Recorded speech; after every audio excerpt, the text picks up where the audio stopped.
अस्सलाम वालेकुम dear students, उम्मीद है आप सब ठीक होंगे। आज हम स्टार्ट करेंगे एक्सरसाइज 1.5 का क्वेश्चन नंबर 5 और क्वेश्चन नंबर 5 में आज हम पार्ट 3 सॉल्व करेंगे।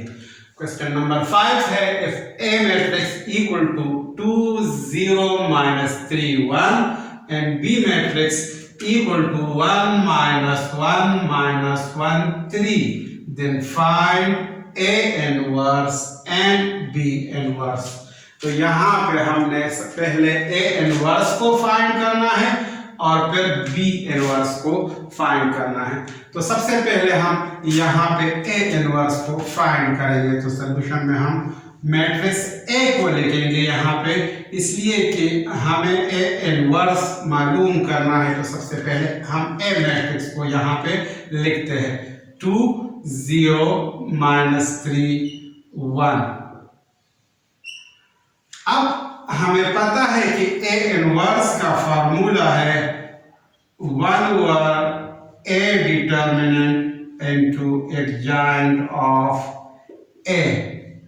ये फार्मूला है A इनवर्स का। तो हम इस फार्मूले के जरिए A इनवर्स की वैल्यू को फाइंड करेंगे और इसको हम इक्वेशन 1 का नाम देते हैं। अब A इनवर्स को फाइंड करने के लिए जरूरी है कि हम पहले A डिटर्मिनेंट को फाइंड करें और फिर एडजॉइंट ऑफ A को फाइंड करें। तो यहाँ पे हम पहले डिटर्मिनेंट ऑफ A को फाइंड करते हैं। A determinant equal to 2 0 -3 1। अब डिटर्मिनेंट को फाइंड करने का तरीका यह है कि फर्स्ट डायगोनल की एंट्रीज को मल्टीप्लाई करेंगे।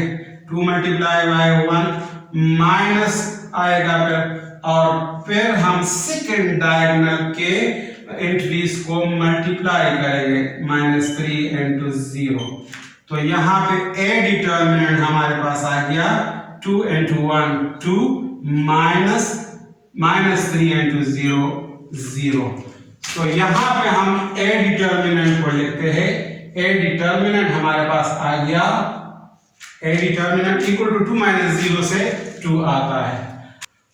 अब हम एडजॉइंट ऑफ A को फाइंड करते हैं। तो एडजॉइंट ऑफ A हमारे पास आएगा, A मैट्रिक्स हमारे पास ऑलरेडी मौजूद है, उस मैट्रिक्स के फर्स्ट डायगोनल के एंट्रीज को हम आपस में एक्सचेंज करेंगे। 1 और 2 एक्सचेंज हो गया आपस में, 1 यहाँ पे लिखेंगे और 2 यहाँ पे लिखेंगे। और सेकंड डायगोनल्स की जो एंट्रीज है वो उनके सिंबल्स चेंज करेंगे। तो ये 0 है +0 या -0 एक ही बात है, तो लिहाजा यहाँ पे हम 0 ही लिखेंगे और -3 को +3 लिखेंगे। तो अब हमने A डिटर्मिनेंट भी फाइंड कर लिया, A डिटर्मिनेंट इक्वल टू 2 और एडजॉइंट ऑफ A भी फाइंड कर लिया। तो ये दोनों वैल्यूज अब हम इक्वेशन 1 में पुट करते हैं ताकि A इनवर्स को फाइंड कर सके। Putting values in equation 1। तो A इनवर्स हमारे पास आ जाएगा 1/A डिटर्मिनेंट की जगह हमने 2 लिखा और एडजॉइंट ऑफ A की जगह हम लिखेंगे 1 0 3 2। तो ये फाइनल आंसर आ गया A इनवर्स का। अब हम सेकंड पार्ट को देखते हैं। B इनवर्स को अब हमने फाइंड करना है। तो B इनवर्स फाइंड करने के लिए जरूरी है कि हम यहाँ पे B मैट्रिक्स को लिखें। B मैट्रिक्स हमारे पास है 1 -1 -1 3। अब B इनवर्स का फार्मूला हम यहाँ पे लिखेंगे। B इनवर्स का फार्मूला होगा 1/B determinant into adjoint of B और इसको हम इक्वेशन 2 का नाम देते हैं।